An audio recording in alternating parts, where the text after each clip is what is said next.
Un homme vend des plantes éprouvées pour guérir le cancer. Le gouvernement américain le met en prison et le liste sur Interpol. Prison. Faire le bien, même quand il s'agit de soigner les gens du cancer, n'est pas toujours une bonne chose. À dire vrai, cela peut même vous faire jeter en prison et ajouter votre nom sur les listes d'Interpol, organisation de police criminelle internationale, qui se charge de traquer criminels de guerre, terroristes et autres assassins de masse. Demandez à Greg Caton, citoyen américain et fondateur d'Alpha Omega Lab, qui vendait des plantes en Équateur. Caton venait en aide aux malades et avait dédié sa vie à aider les autres. Et puis, en 1999, il a été approché dans sa voie de garage par la police armée, renvoyé aux États-Unis et jeté dans une prison fédérale pendant 2 ans. Mais les médias grand public n'ont pas couvert cette affaire.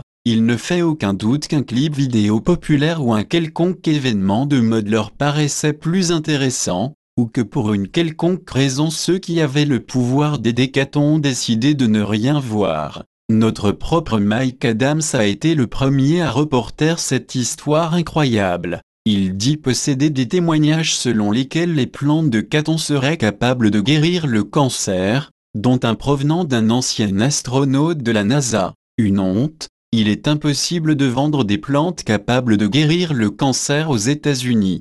Comme si l'emprisonnement de Caton n'était pas suffisamment choquant, la FDA a aussi donné son nom à Interpol, une organisation policière dont l'objectif est de nous débarrasser des fous dangereux comme les fugitifs et les terroristes. Mike Adams, de Natural News, exprime sa frustration. C'est à quel point ils sont désespérés. Il est impossible de vendre des plantes capables de guérir le cancer aux États-Unis. Non seulement le nom de Caton est sur les listes d'Interpol, mais le magazine Parade a fait publier sa photo en dessous de celle de Ben Laden dans un article sur les criminels les plus recherchés des États-Unis. Selon Adams, un tel outrage met en lumière la criminalité du gouvernement des États-Unis et son désir désespéré d'intimider ceux qui décident de promouvoir les thérapies naturelles contre le cancer. Bien qu'il ne soit aujourd'hui plus en prison, Caton a beaucoup de difficultés à continuer de proposer un remède naturel contre le cancer.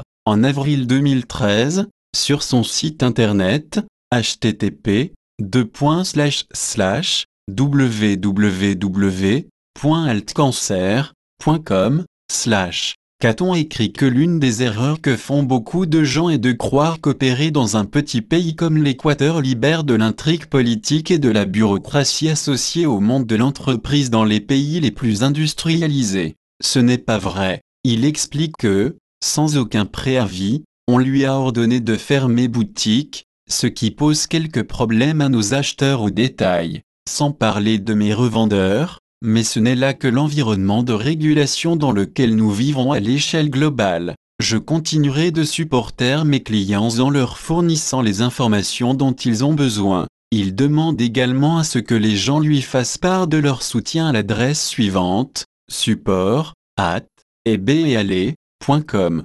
Malheureusement, avarice et secret sont au cœur des enjeux. Les grosses entreprises pharmaceutiques, les gouvernements et tous les autres choisissent d'ignorer les remèdes disponibles pour des raisons de profit personnel et pour maintenir le pouvoir de l'industrie. Pots de vin et fausses informations semblent être la norme, ce qui n'est pas le cas des remèdes naturels. La mentalité de notre gouvernement, qui le pousse sans cesse à faire de l'ombre aux produits comme celui de Caton, est une honte. Les lecteurs de Natural News peuvent continuer de répandre le message de ces atrocités jusqu'à ce qu'elles soient reconnues et combattues. Partagez ce message pour que les actes de ce type ne puissent plus être tolérés. Source 12160 info www.altcancer.com www.interpol.int www.youtube.com